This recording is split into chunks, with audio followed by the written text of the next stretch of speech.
Okay, I've got 6 o'clock. Let's get this party started. I would like to welcome everyone to the February 10th, 2000, no, not 10th. February 24th, 2026 Planning and Zoning meeting for the city of Nampa. We really appreciate your attendance and being part of helping us shape the future of the city. Let's start with a roll call, please. Dean, Here. Copeland, Berkman, Morgan, Here. Kehoe, Here. Turner, Here. Dapper, Miller, Here. Garner. Here. All right, you have a quorum. Thank you. Have a report. Senior Ashby.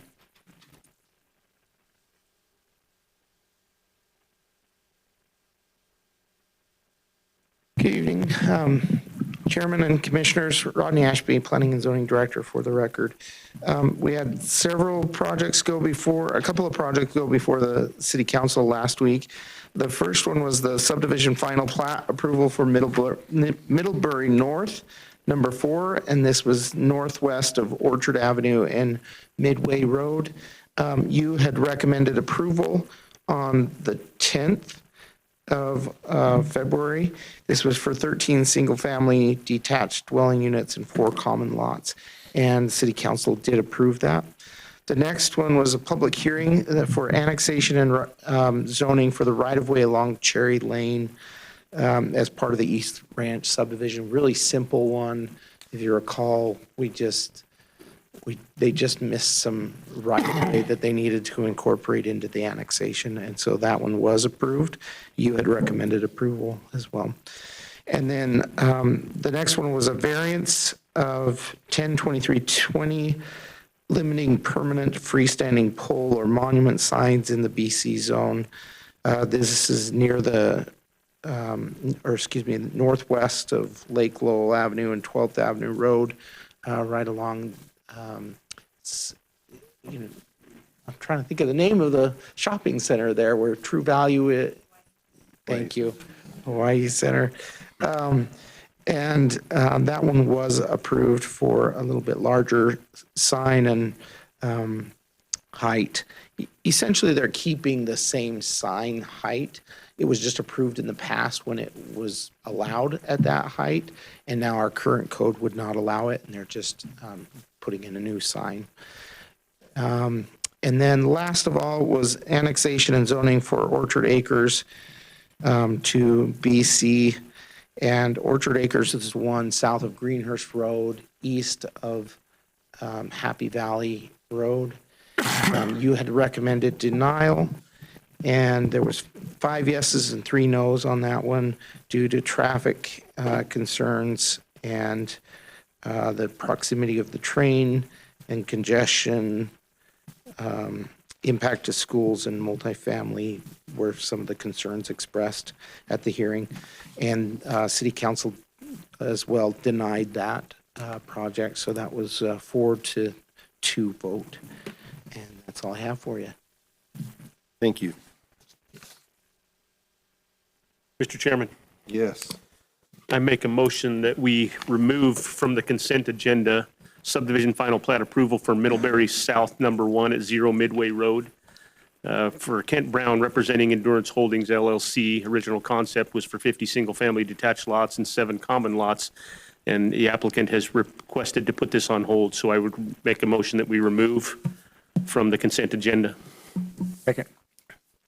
Been moved by Garner, seconded by Daffer to remove this item from the consent agenda. All those in favor? Aye. Any opposed? Okay, we'll go ahead and remove that item. And Chairman, if I may, maybe a clarification on the motion. Is this to remove it from consent to general agenda or to continue it to a later date? So some clarification for that, they're not ready to do anything with it at this point. They will resubmit, and we will put them on a new agenda when they resubmit. Okay. So remove. What we might, just for clarity's sake, we'll maybe have another motion to remove it entirely from the entire agenda. Okay. Because usually when we lift something from consent, it will then go into the remainder agenda for further discussion. Okay. And we so just- this will just be lifting it from the entire agenda. Mr. Chairman, for clarification purposes, I recommend that we remove the subdivision final plat approval for Middlebury South, number 1 at 0 Midway Road, parcel number as noted in the staff report. For Kent Brown, representing Endurance Holdings LLC, original concept was for 50 single-family detached lots and 7 common lots, and remove it from the agenda entirely. Okay. That works, thanks. Again, moved by Garner, seconded by Daffer to remove this item completely from the agenda. All those in favor? Aye. Any opposed? Okay, this item will be removed. Mr. Chairman, Yes. I recommend that we approve the amended consent agenda, removing the item just removed. Okay. Been moved by Garner, seconded by Daffer to approve the consent agenda that is now amended. All those in favor? Aye.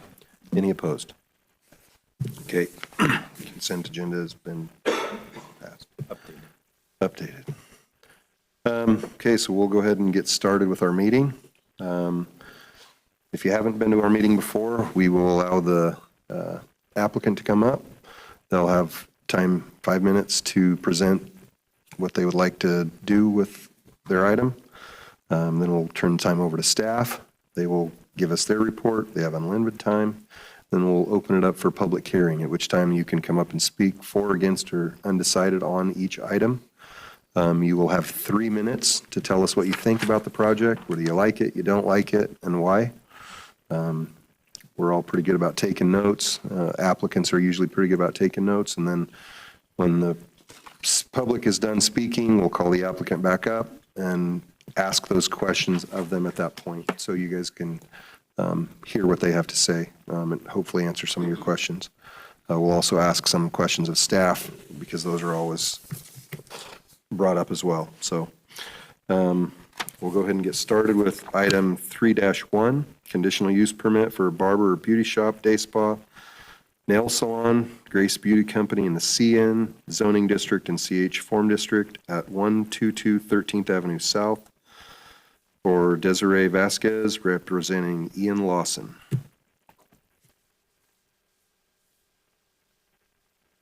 And thank you for allowing me to speak.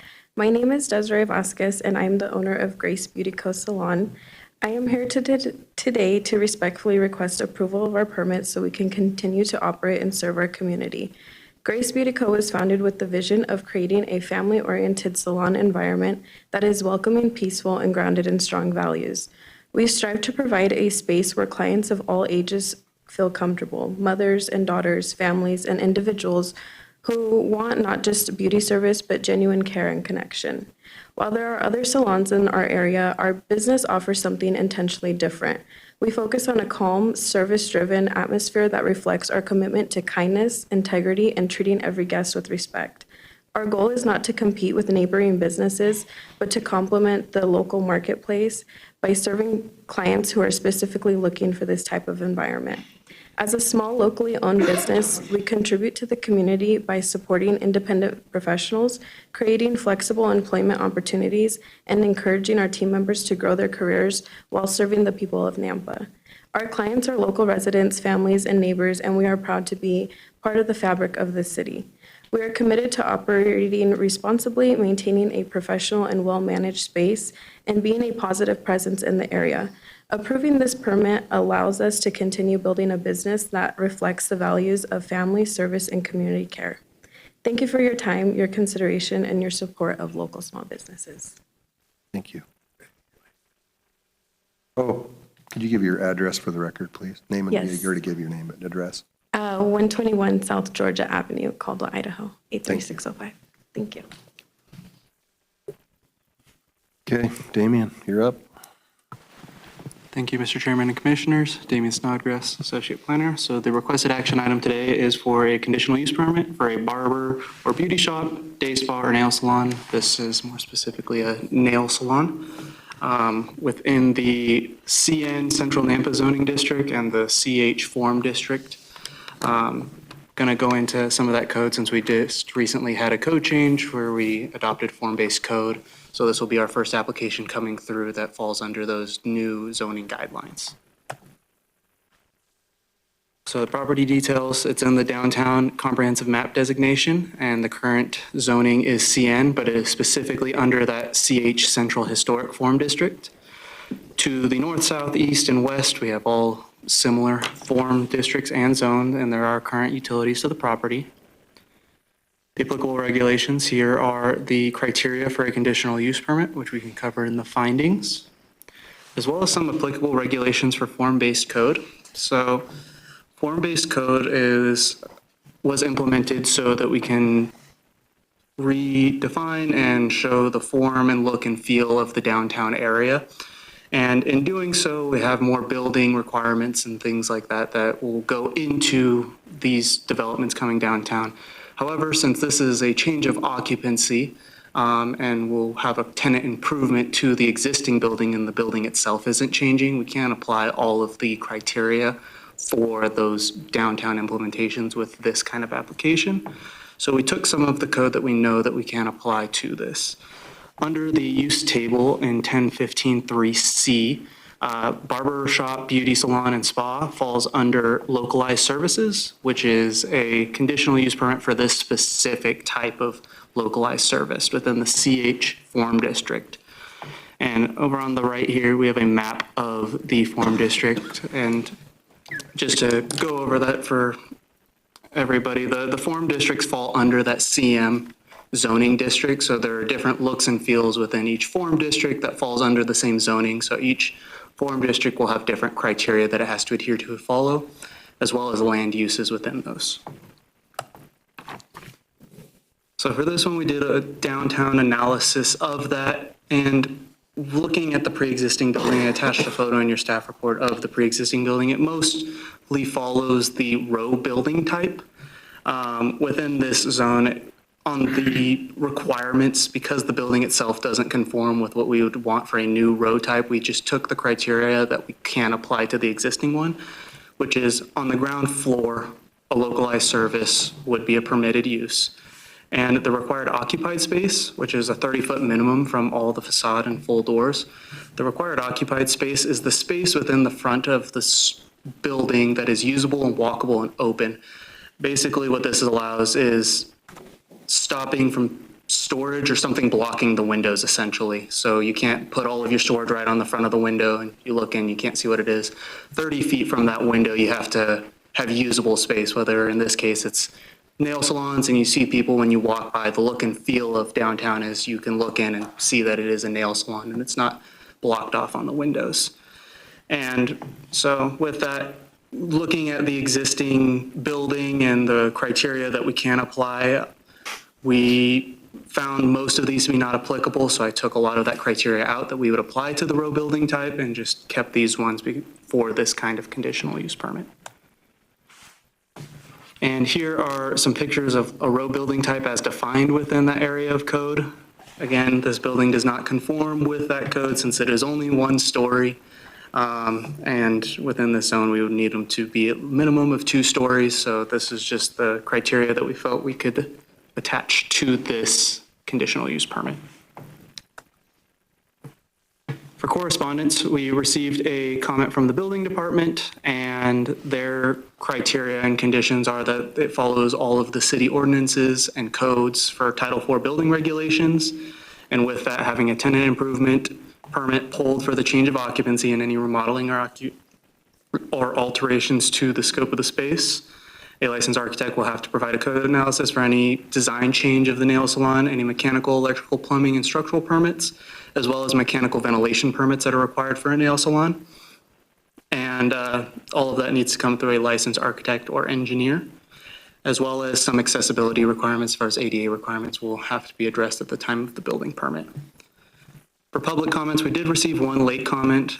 We received one comment from the neighboring business regarding the amount of barbershops and salons going along in the area, along with health and safety concerns of neighboring tenants. And most of this was in regards to the ventilation system, which is addressed by the building tenant improvement, which will be later on in the conditions.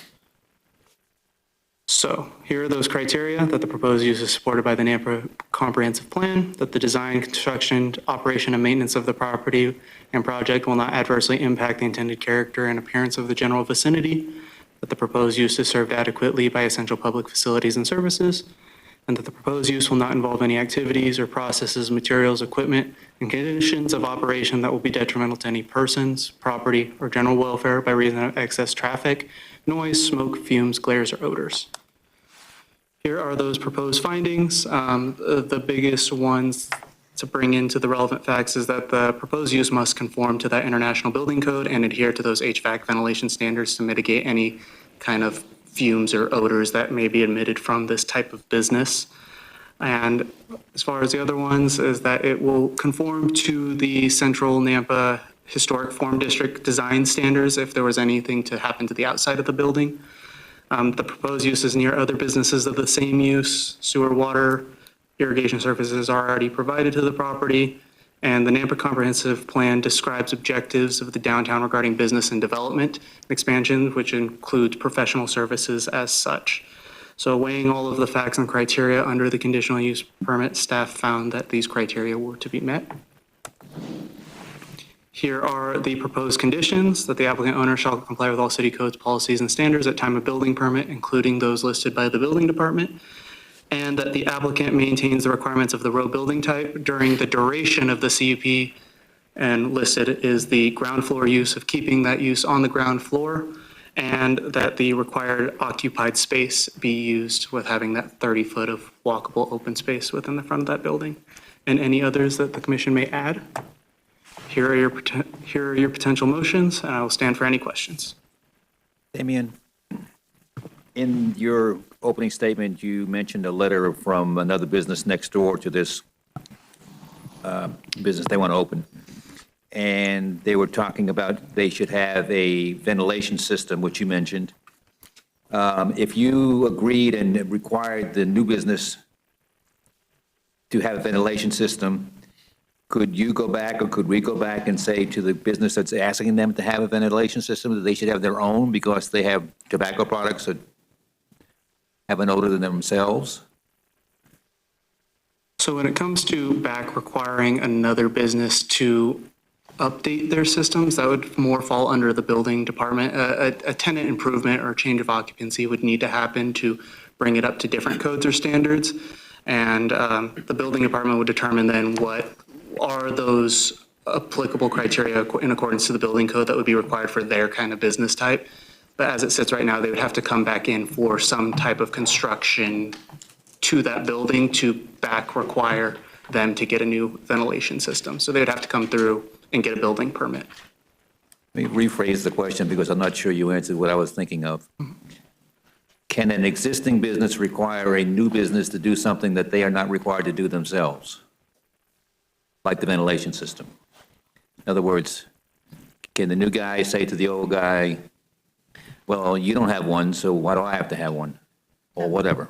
Mr. Chairman and Commissioner Kehoe, so they can make that comment to you, but the building department has the requirement on the tenant improvement. So whenever someone comes in to move into a new space, the building department can require it.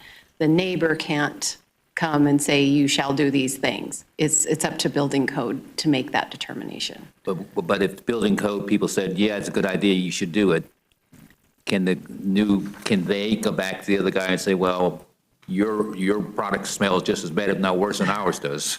Not if they've already been approved to be in that space. Okay, If they that's what I have wanted to know. certificate of occupancy for that space and they've met the codes for their type of a business, then no. Okay, so it's do as I say, not do as I do. Thank you very much. You're welcome. I think it'd be helpful to state that it's not the opinion of the code official either. It's what's required by the building code. So But it's, does that apply to the new one and the old one, or just to yeah, the it new one? applies to all of them. But it It- depends it's- when the code is adopted, because But- maybe when the business that's next door went in, that specific item wasn't a code. But So what they I- didn't have to. Wasn't in the code. But the code says if you have this type of product, you have to have this type of ventilation. It's not. The building official takes a sniff and says, I don't like it, and I'm going to Yeah, require it. Right. Same thing with the Ventilation. business. I just wanted a level playing field. I didn't want one guy beating up the other guy. Right, they should be under whatever code was in effect at the time. Yeah. Same thing with the business. You can't, they can say literally anything they want. It's just whatever's in the code at the time you apply. So just because they said it doesn't mean it's going to happen. Thank you all. Mr. Chair, can I ask a Please. question? The other concern that was raised was saturation of the market in that area.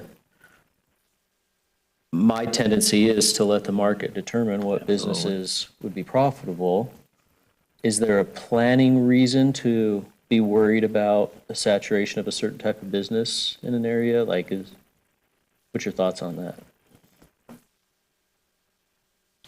When it comes to other, in this instance, a conditional use is coming before you in a public hearing, but in the instance that other areas where this business would be permitted, we don't have any plans in place that go over the specific occupancy of each individual building.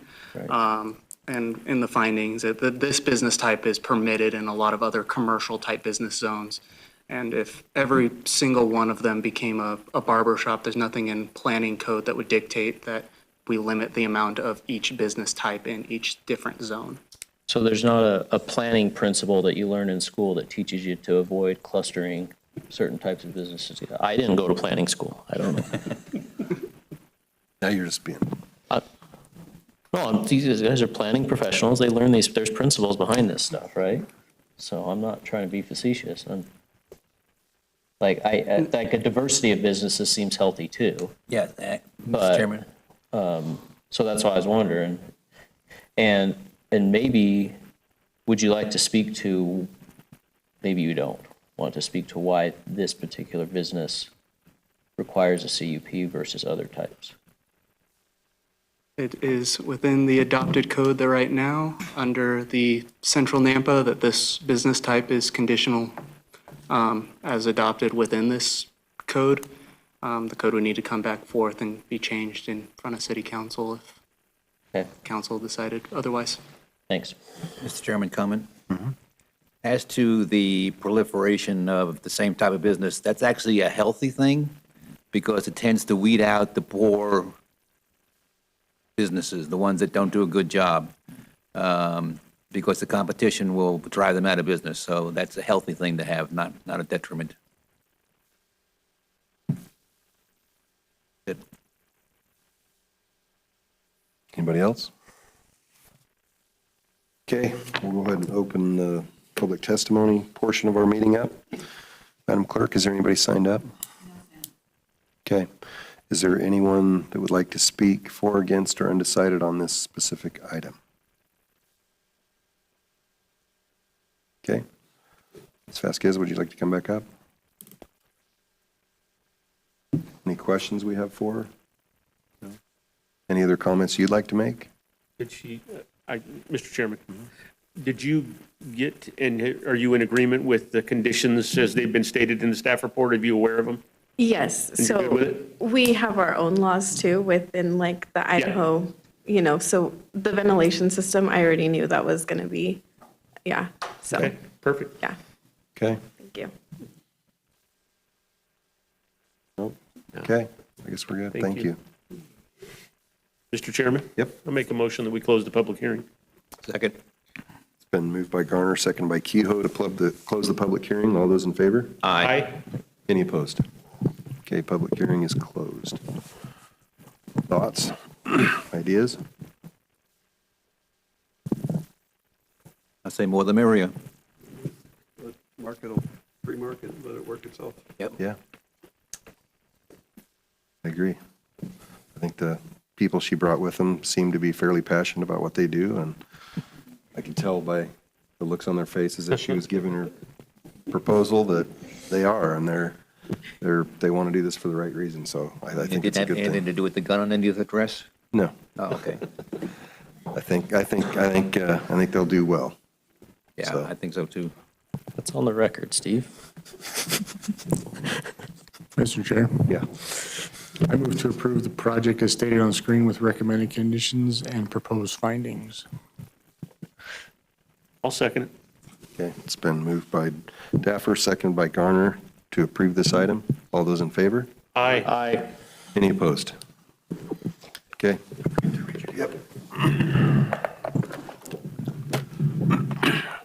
This CUP will become effective 15 calendar days from the date the written decision and reason statement is provided to the applicant unless an appeal has been filed with the Planning and Zoning Department with the appropriate fee.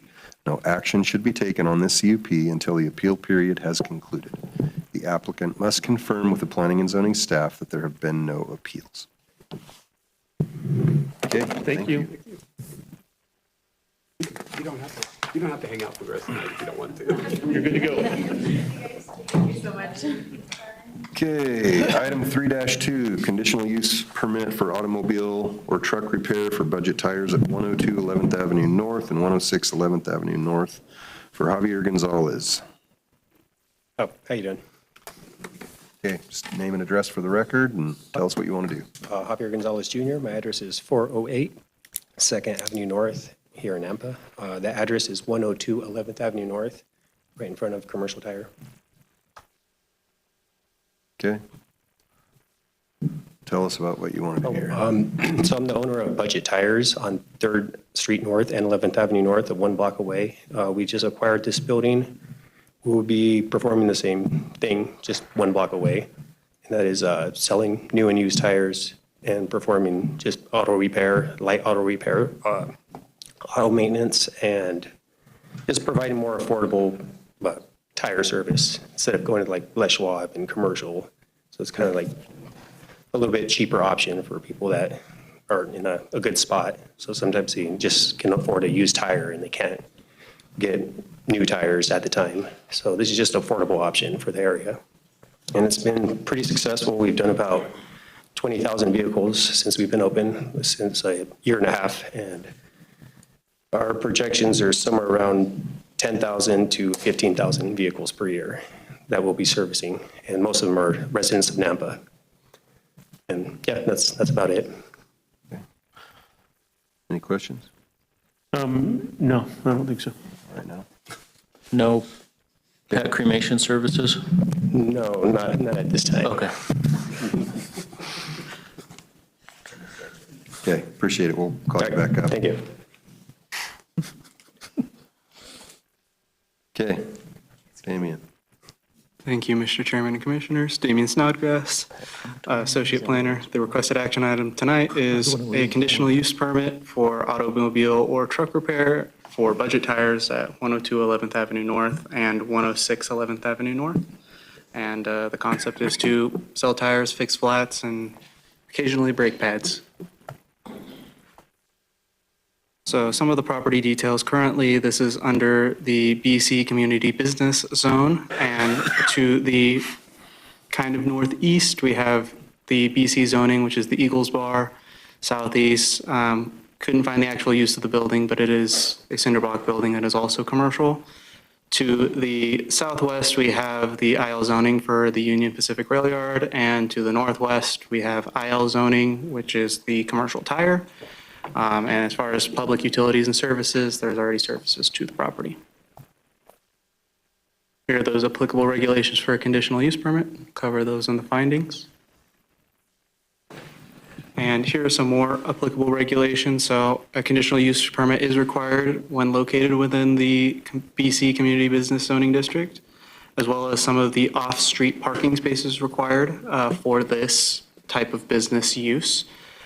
Due to the change of use on the property and the adjoining property, which right now is a vacant lot, there will have to be some site improvements that are done to the property, including adding striping for parking and things of that nature to improve the property up to current city standards. Here is a part of the building plans before the conditional use permit came forward. A building permit was submitted, and that's what started this process of just kind of the proposed use of wanting to store some tires with a fence, adding a landscape buffer, and then conversion of the existing building into a tire shop.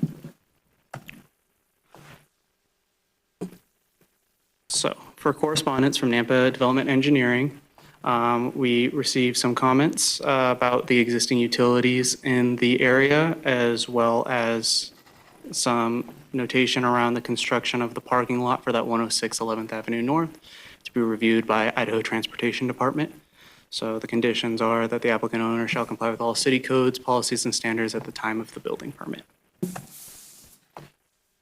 From the Nampa Fire District, we received some general fire access and water supply comments. In addition, we received some comments regarding the specific type of fire mitigation that is necessary for the storage of tires outside.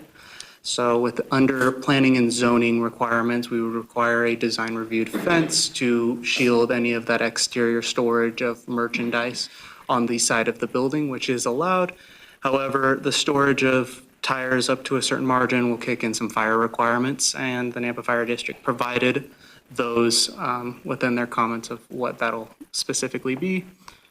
The Nampa Building Department reviewed the proposed conditional use permit and had some other specifications regarding the tenant improvement that will be required for the change of classification of the building, which include things like fire separation within the building that has to be done by a licensed architect, and that the change of occupancy has to go with the international existing building code and bring the building up to compliance for the proposed use. Here are those proposed findings, that the proposed use is supported by the Nampa Comprehensive Plan. And this is designated as commercial, and this falls under one of those commercial uses. So staff found this to be met. That the design, construction, operation, maintenance of the property and project will not adversely impact the intended character and appearance of the general vicinity. It fits in with neighboring land uses, having another tire shop directly across the street, and fits in with that general area. And it will utilize an existing building and have improvements to the facade. So staff found this to be met. There is currently utilities available to the property, and that the proposed use will not involve any activities, processes, material, equipment, and conditions of operation that will be detrimental to any persons, property, or general welfare by reason of excess traffic, noise, smoke, fumes, glares, or odors. And under this, that the proposed use will have mitigations put in place by the building code and the fire code that will mitigate any of those noise, smoke, fumes, glares, or odors that may come from a business of this type. And when it comes to traffic, businesses are meant to generate traffic to a certain margin. And so it will not propose a use that would generate any type of excess traffic from the others in the surrounding use. So staff found this to be met.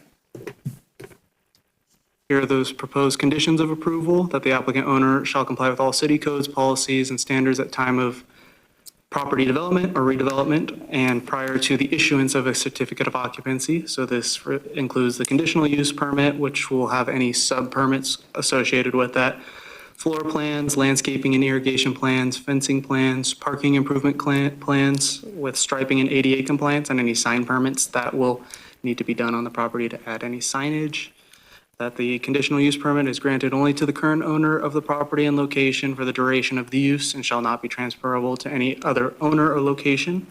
That they comply with all city codes, policies, and standards, and that any proposed construction on the lot for 106 is subject to ITD review or comment, and any others that the commission may impose.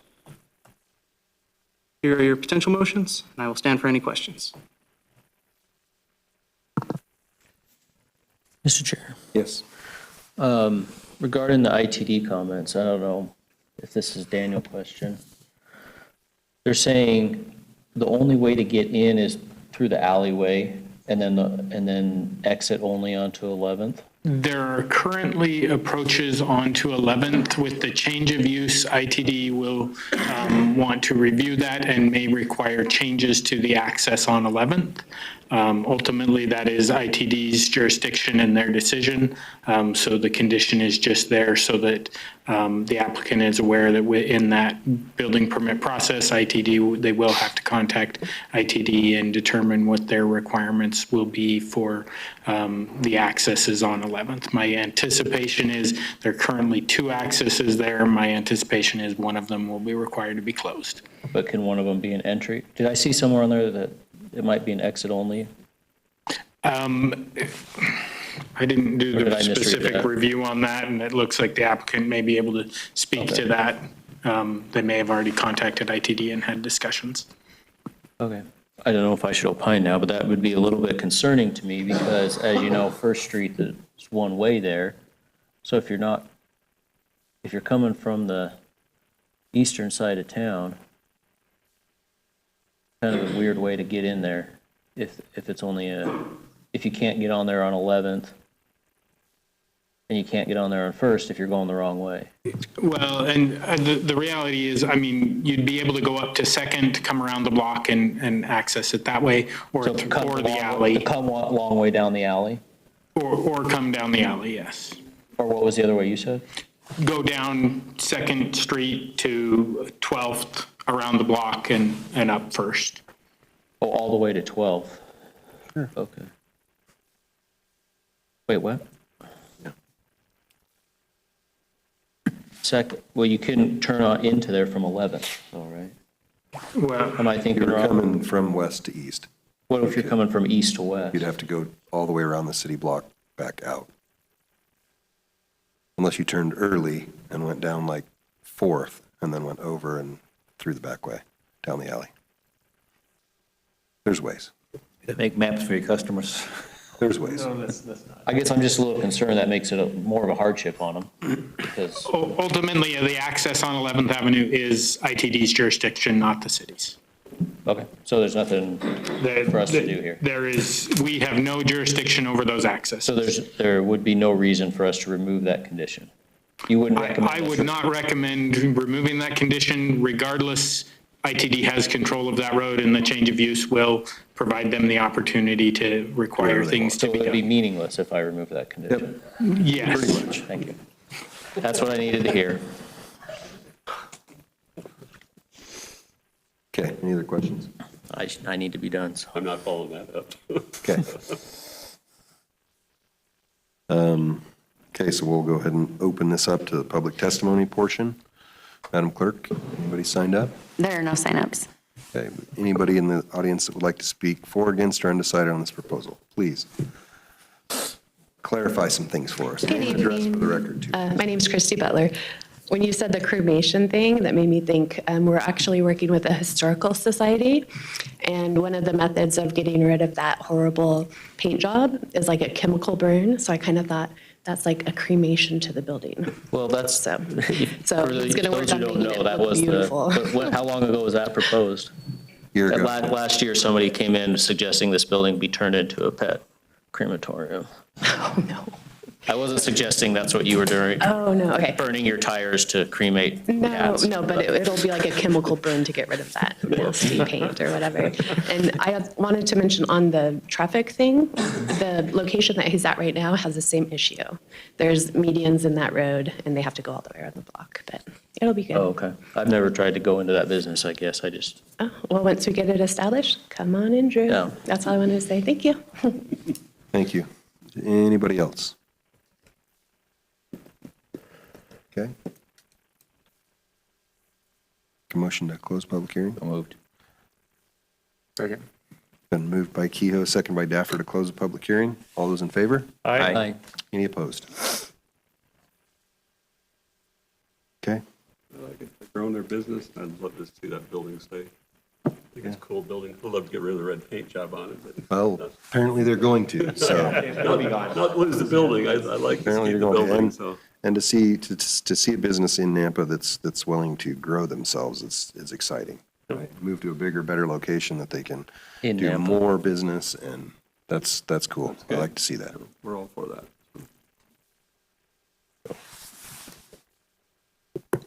well, I've given them a hard enough time. I'll do it. I move to approve the project as stated on the screen with the recommended conditions and proposed findings. Second. It's been moved by Morgan, seconded by Kehoe to approve this item. All those in favor? Aye. Any opposed? Okay, motion carries. The CUP will become effective 15 calendar days from the date the written decision and reason statement is provided to the applicant, unless an appeal has been filed with the Planning and Zoning Department with the appropriate fee. No action should be taken on the CUP until the appeal period has concluded. The applicant must confirm with the Planning and Zoning staff that there have been no appeals. Thank you. Thank you. And good luck. Thanks. Look forward to it. Okay, item 3-3, annexation and zoning to RS7, potential development agreement and subdivision preliminary plat for Hudson Yards at 03319 East Sheep Mountain Lane. Bonnie Layton representing Endurance Holdings and Thomas Murray. Ms. Layton? Good evening, Chairman and members of the commission. My name is Bonnie Layton. I'm at 5561 East Hoot Owl Drive in Boise, Idaho, 83716. And I'm here tonight on behalf of the development team to represent Hudson Yards subdivision.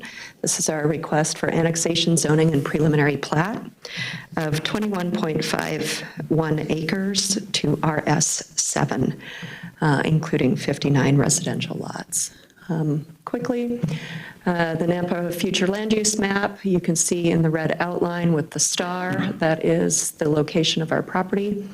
It abuts up to an existing development, and so we're just tying into what we're currently developing.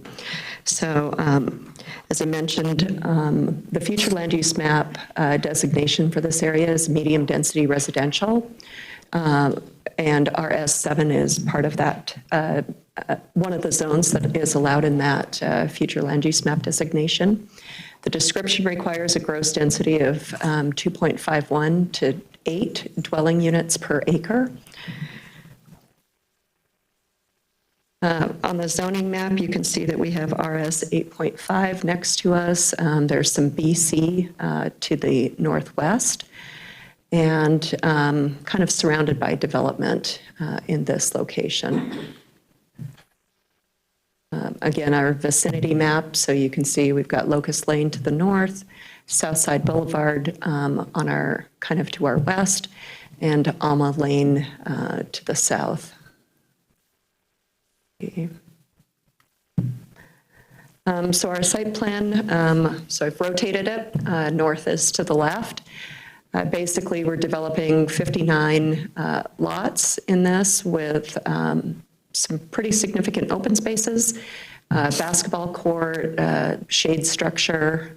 You can kind of see in the center park area. There's also an existing house on the site, which will remain. And then there's also the canal along the boundary that will fence off. There's walking trails throughout, along with sidewalks, to provide connectivity and recreation for our residents. Stub streets that you can see at the top of this plan, as I mentioned, stub into existing plats in the area. And then to look a little bit more detail of this plat, as I mentioned, it's 21.51 acres. We've got 59 residential lots that we are proposing with a overall density of 2.74 dwelling units per acre. So we're really on the low end of density for this project.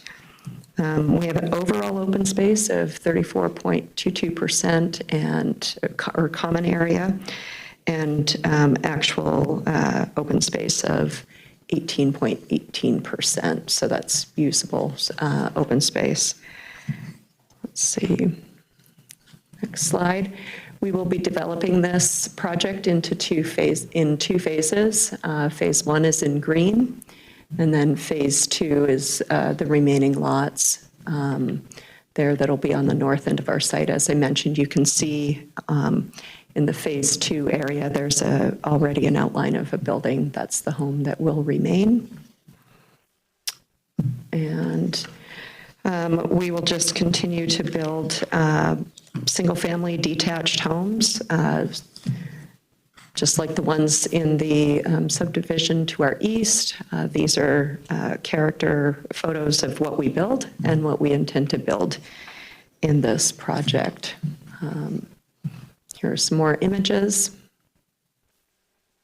And with that, I will stand for any questions.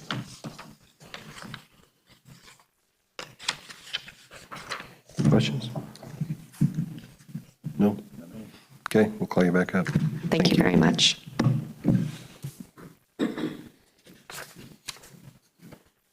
Christie.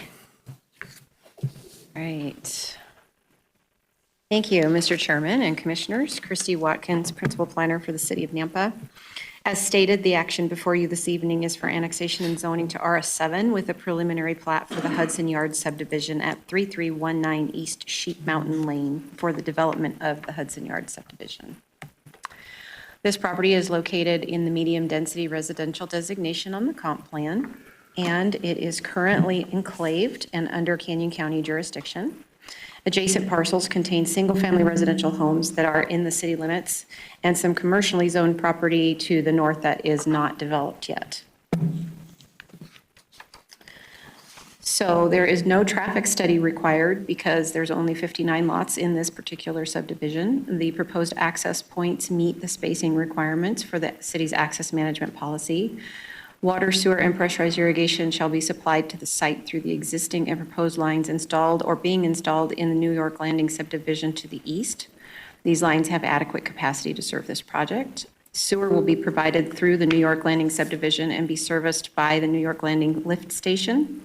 The city is in negotiations to take over the New York Landing lift station with a latecomers agreement to reimburse the development that installed that station.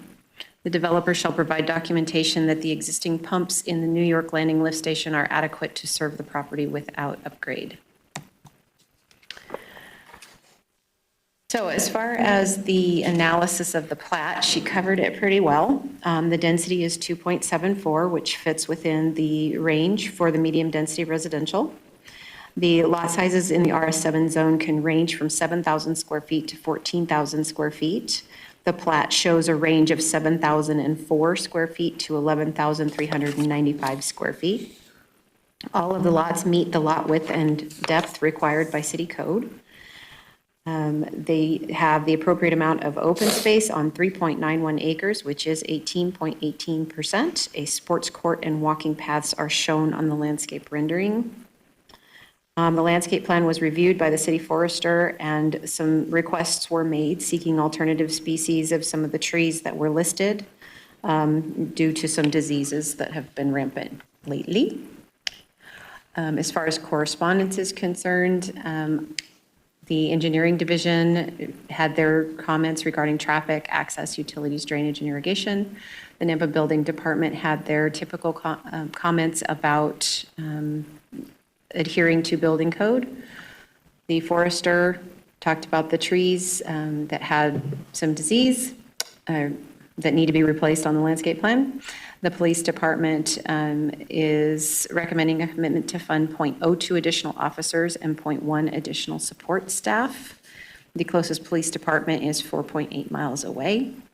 The call volume in this area is 103 service calls annually. The fire department does not oppose this application. This development is located approximately 3.3 miles away from Fire Station 2 with an approximate response time of 8 minutes. The impact fees from this will be $1,267 per unit for an approximate total of $74,753 for the development for the fire department. This subdivision will add approximately 167 residents to that 59 lots and will increase a personnel demand of 0.17 firefighter positions. So as far as annexation is concerned, there are 4 criteria to be used in determining the appropriateness of annexation. All landowners have consented to this annexation. The property is contiguous to the city limits. The comprehensive plan includes this area within its area of annexation, and the property is subject to the city's agreement with the current highway district. And as for the zoning, the RS4 zone is an allowed zone within the RS7, that's incorrect. RS7 is an allowed zone within the medium density residential designation. There are 3 criteria for determining the appropriateness of the zoning. Staff has found that the request is in harmony with the comprehensive plan. The proposal would provide for uses that are deemed to be compatible with the adjoining properties that are also residential. The proposed zoning is in the interest of the public and reasonably necessary. as it matches the comp plan to define compatibility, and it will bring improvements to the property. These are the recommended conditions of approval based on the engineering comments. And these are your potential motions. I'll stand for any questions.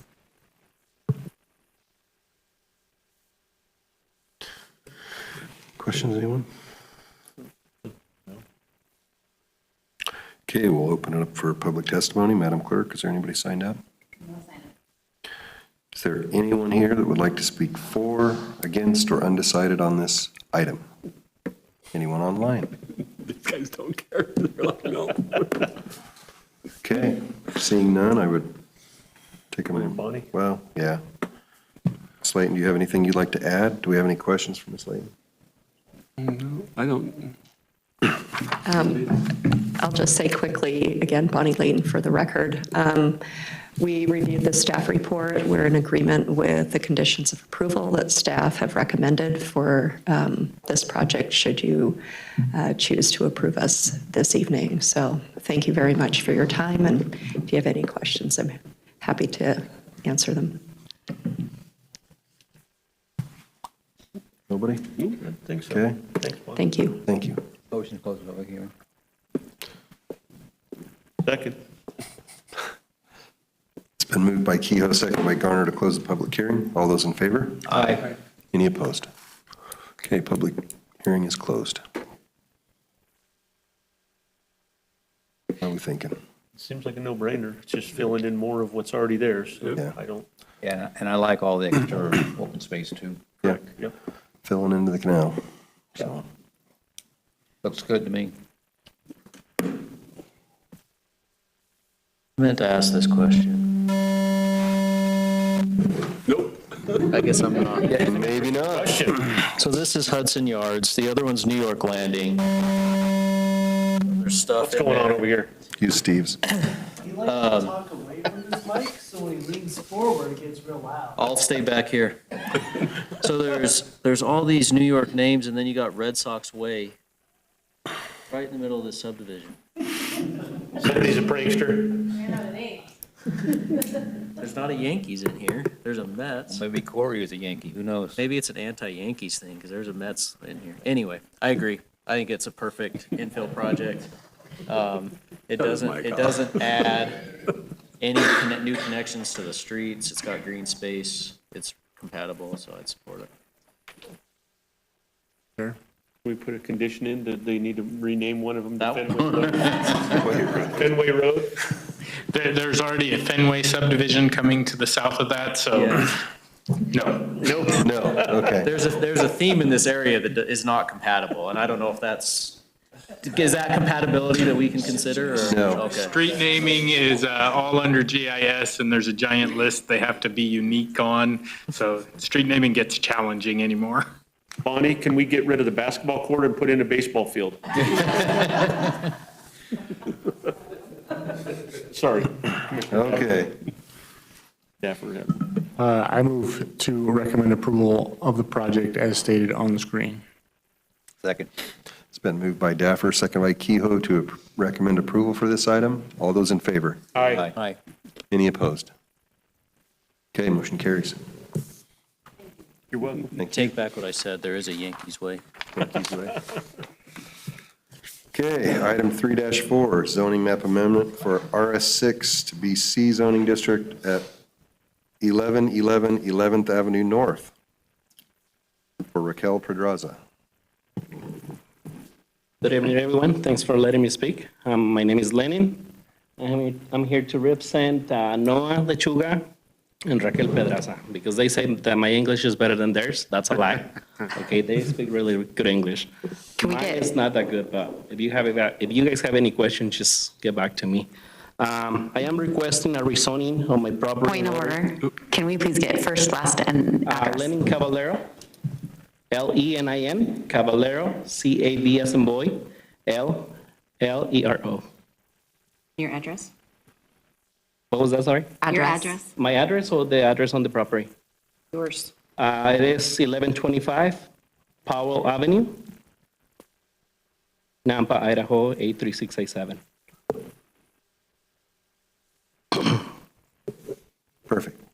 Thank you. I am requesting a rezoning of my property in order to operate a mobile auto repair business with limited low-impact use on the site. The proposed use is specifically for storage of tools, equipment, and automotive parts, as well as preparation and dispatch to off-site service locations. The business will operate strictly as a mobile service. No customers will visit the property, and no on-site customer services will be provided. All vehicle repairs and customer interactions will take place at the customer's locations, wherever their vehicle is situated. The property will not function as a traditional auto repair shop open to the public. The only individuals involved in the business operations will be Raquel Pedraza and Noel Lechuga. There will be no additional employees, no shift changes, and no increase in traffic beyond normal residential use. Business-related travel will consist solely of departing the property to service customers and returning upon completion of service calls. A shop located on the property will be used only for storage of tools, equipment, and parts, as well as of maintenance and preparation related to the mobile repair services.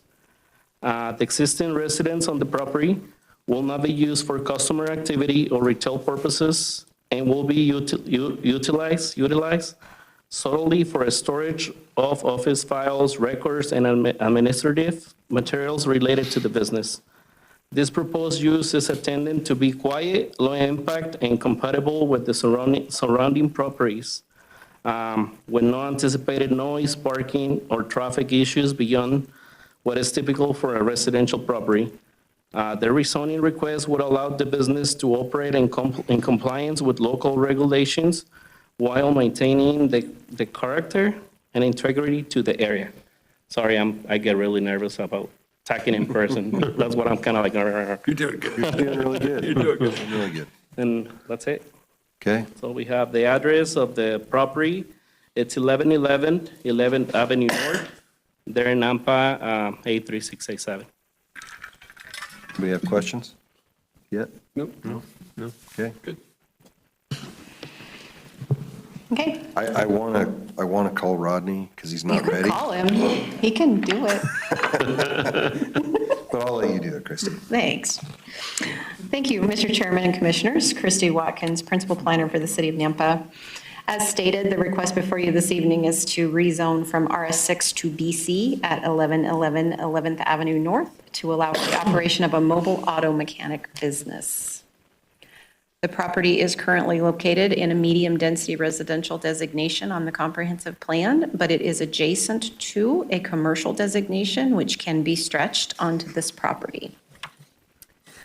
To the north of this property is a IL zoned property and the Mason Creek Industrial Park there, as well as the Short Line Railroad.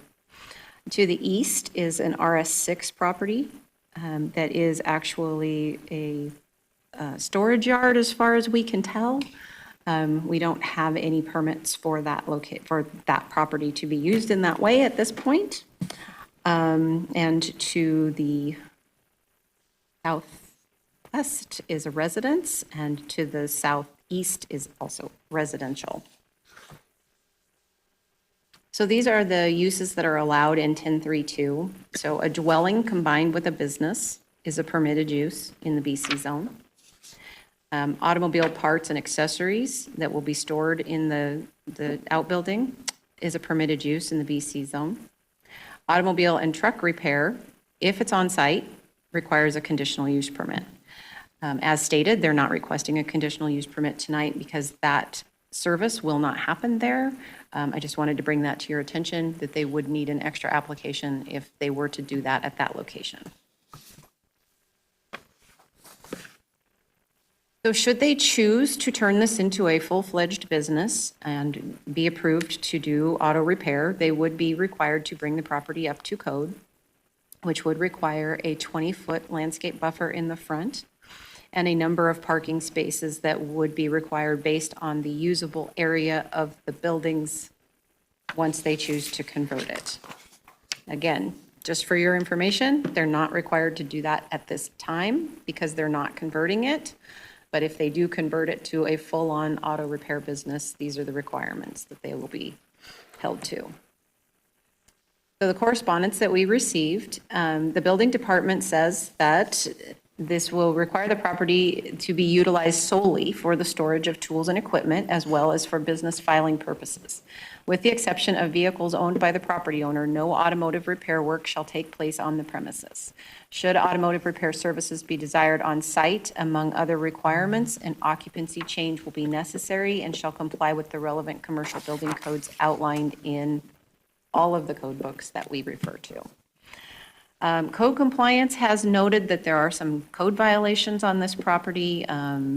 They are maintaining, they need to maintain whatever nuisance was outlined by code compliance. They didn't outline it in their memo, they just noticed nuisance.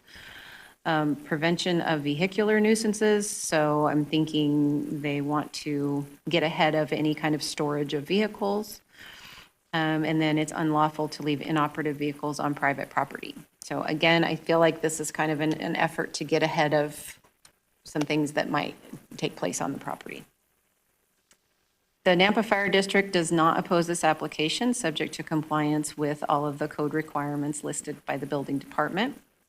The engineering department does not oppose this application with the following conditions. The roads adjacent to the site are managed by the city of Nampa. And the public roadway that provides access to the site is 11th Avenue, which is a collector. Public right-of-way along 11th Avenue at the required width has already been dedicated, so no further dedication is required at this time. Frontage improvements, including sidewalk, curb, and gutter, are already there, so they don't have to install that. And the city maintains all of the utilities in 11th Avenue. They're available to the site. So as stated, these are the proposed conditions and any others that you may choose to recommend at this time. So the facts for rezoning, there again are the 3 criteria. It is in harmony with the comprehensive plan. It does propose a use that is compatible with, is in the interest of the public because it will be providing a service to our community that is much needed. These are your potential motions, and I'll stand for any questions. Christie, it's a big piece of property, and they're going to be in the auto repair business, and I'm concerned about the buildings that they're going to put their spare parts in. What happens if those buildings get to be too small and they got more parts that will fit in there, or like an engine block, it's not something that you can just stick in a building and put it on your back and then haul it back out again. So it takes a lot of mechanical stuff to lift the heavy equipment. Is there anything to prevent them from overfilling the lot with parts, car parts? Mr. Chairman and Commissioner Kehoe, at this point, if you were to stand directly in front of the property and look at it head-on, there's a house there, and there's a fence that almost completely screens the whole backside of this property from the right-of-way. So any storage that they might have on site around their building, you're not likely going to see it. If they did outgrow this location, then I would assume that they would either build another outbuilding to store some of their stuff or find a better location and grow their business. Okay. Me. Okay. Chair? Yep. Can you let me ask more questions? Please. Had a rough night. I know we can't change this stuff on the fly. Is this the best way to get this compliant? Like, there's no path through conditional use? Or, it seems weird to have this chunk of BC, this residential zone. Like, I assume a home occupation wouldn't work for this use? Yeah. Thank you, Mr. Chairman and Commissioner Morgan. Our home occupation is an interesting device. We used to allow automotive repair, quote unquote, in a home occupation situation. We had a lot of problems with that. We've had a lot of complaints about that, and that was removed from code. As far as storing automotive parts and operating technically a business out of the location, we don't have anything in our home occupation code that would address that particular use. So by rezoning it, then, like I showed you on the chart, those are the things that would be allowed in that zone, which is what they're asking to do. So we kind of went around this in our office as well, like what would be the best way to address this problem? Because the only automotive repair situation that we had for our home occupations was no longer allowed. So this is the only way we could figure to get it compliant. Yeah. And I guess I'm already tipping my hand. I'm a little concerned about, like, I don't have a concern with them doing this. I'm concerned about when they outgrow it and move. Now we've got this chunk of BC on this skinny lot in the middle of a bunch of RS6. Unless you think that's the way the rest of this neighborhood's going to go as it develops, but. If you look down the road, I think there's one little road of maybe duplexes. Yeah. And then it turns into industrial the rest of the way. So It like, is. it's right on the edge. Yeah. And the one right next to it's, that's yeah. what it is now anyway. It's just not zoned for it. Correct. That's what the future land use map wants it to be. Wants it to be commercial or industrial? Or I don't see the code or the colors, but what's the future land use map there? So the future land use map on the property currently is medium density residential, but it is touching commercial, so it can be stretched. Did you say somewhere in there that it was adjoining some county property? No, it's adjoining the railroad property. Well, what was the?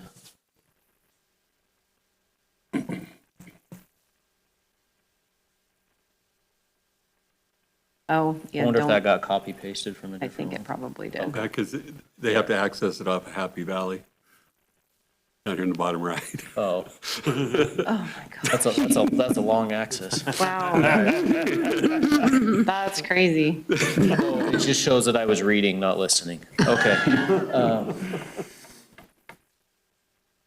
Okay, so you don't think there's, and I guess we couldn't do another path today without re-advertising and everything, but there's no way, like, because it's not automotive repair, like, if people aren't bringing it to that site, I'm trying to see what the difference between that is and having gun parts for sale at your, or something else, any other product for sale that you take somewhere else. But you didn't feel like that would be justified in the home occupation code. Well, because we specifically took that out of our home occupation requirements for automotive, I don't know, uses. Yeah, deliberately. We felt, we deliberately took that out of our code. We kind of felt like we needed to take this a step further than just a conditional use permit. Okay. Rodney stood up. I don't know if he's trying to say anything. He may want to say something. Name and address for the record, please. And that was a specific direction from our elected officials to do that. So we had it, we had the concerns, and then we were directed to make that change in code. And so I just don't think that the home occupation is the tool that our elected officials want to use for that. And you asked earlier about like conditional use permits and you know, that they are used to address impacts to neighboring properties like noise and fumes and that kind of thing. But in this situation, they just were not comfortable with those land uses at all because they were claiming at the time, a lot of people were claiming, hey, we're not going to impact noise, we're not going to impact traffic, and then it was happening. So they wanted to eliminate that as even an option that we would have to go back and mitigate later. And I think I agree with that reasoning. I just don't know that that's what this is, but that's my opinion, and as stated earlier, I'm not a planning professional, so. That's all, Brett. I'll be quiet. All done? I'm all done. Thank you. Okay, any other questions for? I got one. This is for my education, but what is the difference between a rezone and a zoning map amendment? Or are they the same thing? Commissioner Daffer, they are the same thing. Okay, that's it. Rezone's just easier to say.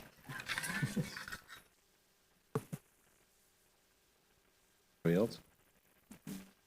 Okay. We will open up public testimony for this item. Madam Clerk, do we have a sign-up sheet? We do not. Is there anyone here that would like to speak for, against, or undecided on this proposal?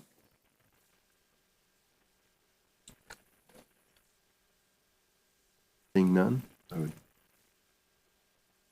Motion to close public hearing. Want to invite him back up, or? Oh, well.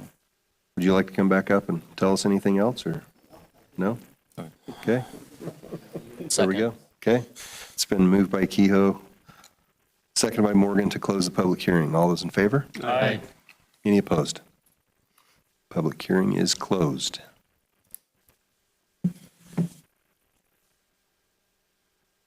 I'll finish my thought, and I'll be quiet. I think, I want this to go through. I want them to be able to do this business here. There's no compatibility issues for me right now. I don't love the idea of having this little spot zone of a BC in this residential area. I'll get your guys' thoughts on it. I don't know if it's enough for me to reject it, but that's my concern.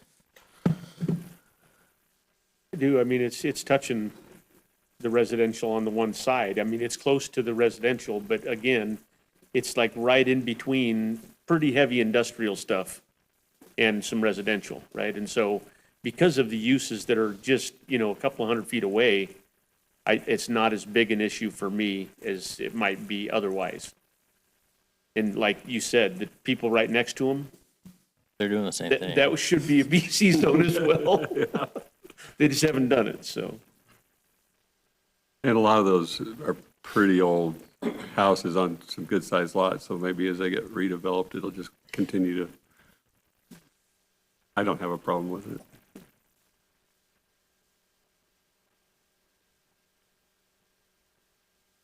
Yeah, I don't, just like you said, because it's so close. And if we were right smack in the middle of residential, I might feel a little bit different about it, but As Chris just said, you can't even see what's going on from the outside of the property. You can't.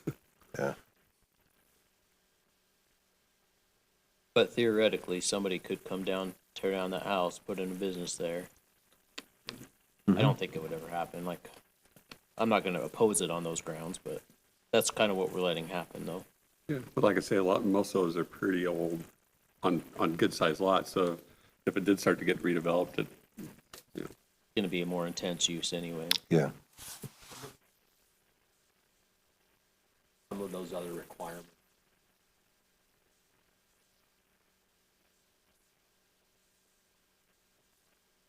True. I'll support it. I think it's a good idea. Mr. Chair, Yep. I move to recommend approval of the rezone as stated on screen with all recommended conditions of approval and proposed findings. Second. It's been moved by Daffer, second by Turner to approve this item or recommend approval for this item. All those in favor? Aye. Any opposed? Motion carries.